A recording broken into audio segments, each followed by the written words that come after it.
Whoa! The first ever Pokemon League Origami battle is underway and we're in for a real treat today, folks. Origami Master Tadashi Mori challenged Boice Wong from OrigamiByBoice because Boice said really mean things about Tadashi's Origami Zekrom. Only the strongest Origami Master will win. And here's Zekrom now, ready to defend its honor. Whoa! It charged at Boice before the umpire even started the battle. With quick thinking, Boice summons his Origami Pirate just in time to block Zekrom's attack. Zekrom uses Tutorial Charge, an attack that's particularly strong because Tadashi makes regular video tutorials for his origami models. But it's not very effective because Boice makes tutorials too, 5-hour-long ones. Boice uses IO Boice came second at this year's Origami Olympiad, making this attack way too strong and throws Tadashi to the ground.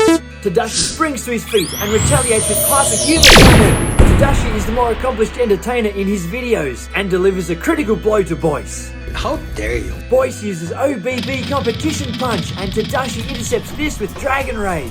Boice holds regular origami competitions and Tadashi is an exceptional origami dragon designer. Whoa! Both Pokemon are KO'd and unable to battle. Next, Tadashi sends in his Phoenix and so does Boice. What's this? There's nothing there! That's because both Tadashi and Boice are still creating their Phoenixes for Tadashi's first origami battle on July 23rd. Check out Tadashi's channel to see who wins. Zekrom uses tutorial.